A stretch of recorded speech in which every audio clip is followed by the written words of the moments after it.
Hey guys, Serum here, and today I am going to be showing you the BMW M2 in multiplayer. Ever since this car came out less than a year ago, people have been using it a whole lot below 1200 rank, but they usually get beat by Cobras there. So I decided, let's tune a little higher and see if we can beat those Cobras. So 0504 is my tuning in upgrades, 5050 in pro kits, and my elite tuning, because I'm going for speed, is 0800. This gives my car a rank of 1256, so let's get to our very first multiplayer race. This is on a China track against another M2. There was not a Cobra in this race, but believe me, there are plenty in the rest of the runs in this video. So this M2 starts up about the same as me and kept trying to bump me into the wall, but I didn't get knocked down for some reason. And since I am slightly faster than him, because again, I tuned slightly higher than most people tune their M2s, I was able to get past.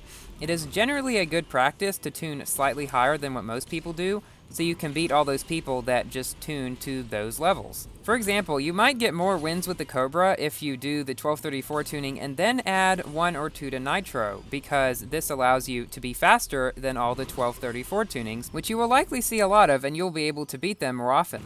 So, my M2 at this rank can go a speed of 247 miles per hour with the tuning kit, nearly the same speed as a 1234 Cobra. This is the reason I now recommend tuning above 1200 or around to 1250 with the M2, because you'll have a lot better chance of beating the Cobras than you would below 1200. So the M2's drifting is quite good, as you can see around these corners. Its handling is quite good as well, and its acceleration, while not being the best, is still decent. Also, this car has very good nitro efficiency. That and its better drifting ability are this car's two main advantages over the Shelby Cobra. So that M2 has now fallen away because he is at a lower tune, as you'll see at the end of the race. And yes, I made this car purple. It is kind of more like a grapish purple than most of the cars, you might say, but it looks really nice on this car. I did another M2 video a while back with the lower tuning, and I made the car red instead of purple. Not quite sure why. So we have won this race. That other M2 was a common tuning of 1229. This next race was taken directly from my previous live stream, so enjoy the live commentary. This is a test between the 1234 Cobra and the 1256 M2, I think, if that's the car he's in.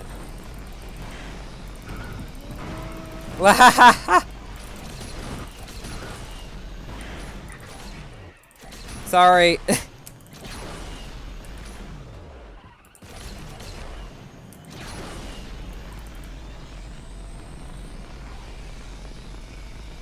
You tried to knock me down, so I think, maybe not, I don't know.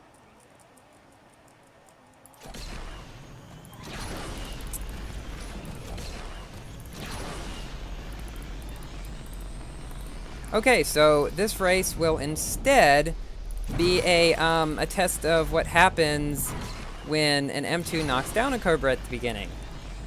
Would you guys like me to do a video comparing my 1234 Cobra with my 1256 M2 on some different tracks? Such as Sector 8, because I'm really curious about that one in particular.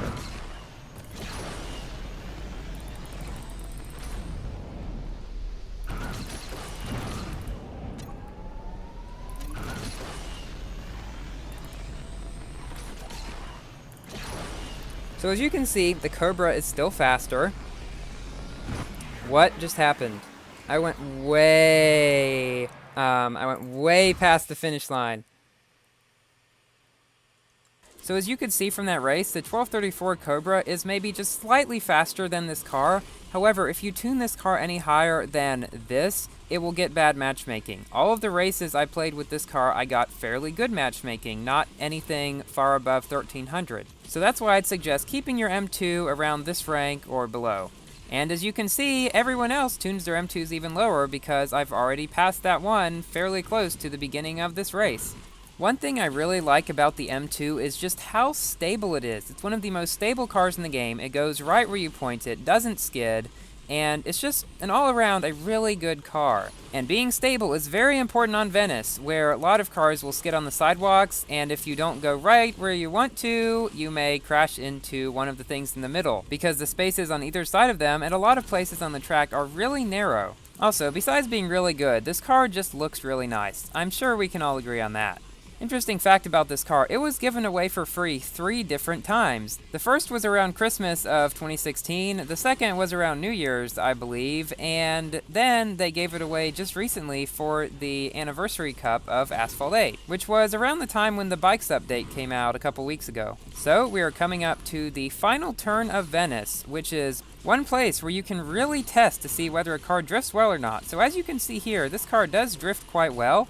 I'm doing some drift punching and micro drifting alternately to get around the turn better. So we have beat that other M2, and let's see what his rank was. So he was a 1254 M2, extremely close to my tuning, and I also beat an unboosted 1234 Cobra, which was really nowhere close, and a Max Pro D-Class car that's not good at this rank. Now for an intense race between my 1256 M2 and a 1285 Cobra, and I'm playing single tanked in this race, by the way. So the 1285 Cobra tuning is 0503 5050, and I do not recommend it because it gets very bad matchmaking and often gets paired with 1390 Camaros and Sagarises. If you want your Cobra to be faster than 1234, only tune nitro up to 2. That gives you a rank of 1262 in the Cobra, and any rank higher than that will lead to terrible matchmaking. So, coming up to this turn here, you'll see that the M2 has better drifting ability than the Shelby Cobra by at least somewhat, but then because of the Cobra's better acceleration, it gets away again.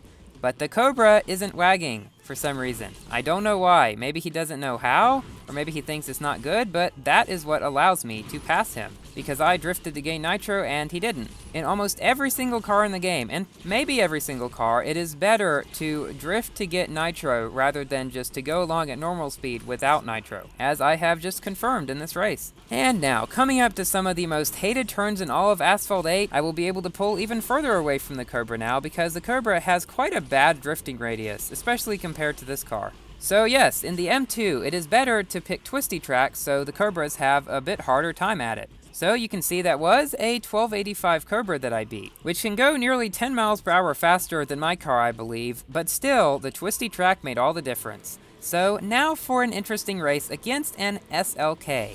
And this will show you, really, why the SLK is the undisputed king of low-rank multiplayer. It started up very slow, so I was able to knock him down, but you just watch. A green dot in like 10 seconds will just start to come flying up behind me, and there's nothing I can do about it, and there's nothing you can really do about it if you see an SLK in multiplayer. The best thing to do is to just try to stay out of their way and hope they pass and wreck later.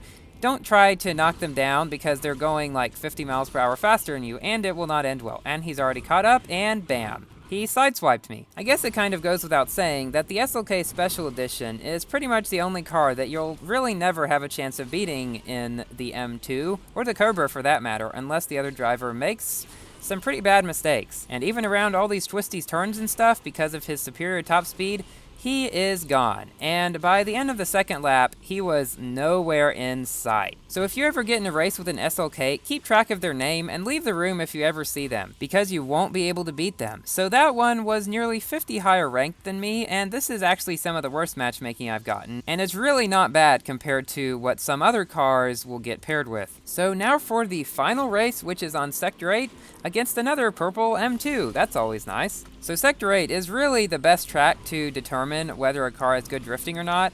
The M2, while not being too sharp on the drifting, is still very manageable around this corner if you micro drift and drift punch alternately like I just did, and it works pretty well. So I'm going to take the remaining time in this race to tell you what I think about the M2. So I would very much recommend this car. If you got it through one of its free giveaways, tune it to at least 1200, but make sure to stay below 1260-ish. If you did not get this car in one of its giveaway cups, it is a blueprint car, so I'd say it'd be very worth it to collect blueprints for it, as it only takes, I don't know, between 10 and 20 of common blueprints, so it would be a good idea to pick them up when you can get them, because it's a really good car. While the Cobra may still be generally a better car, the M2 is actually easier to drive because the Cobra's bad drifting radius takes a while to get used to. Whenever I make my M2 versus Cobra comparison video, I will definitely be testing it on Sector 8 to see just how much of a difference the M2's better drifting radius really makes. So yes, I would highly recommend this car. Now I'm going to tell you all why I think it is best to tune this car above 1200.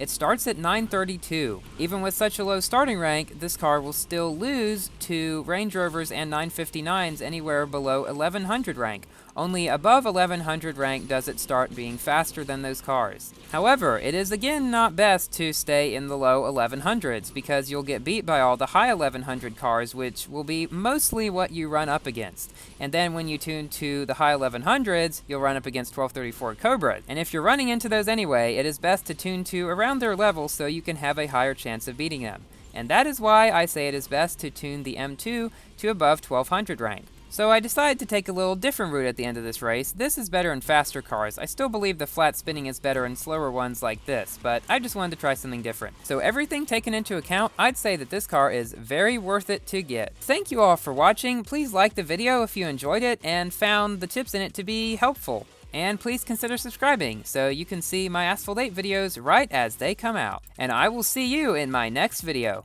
Goodbye!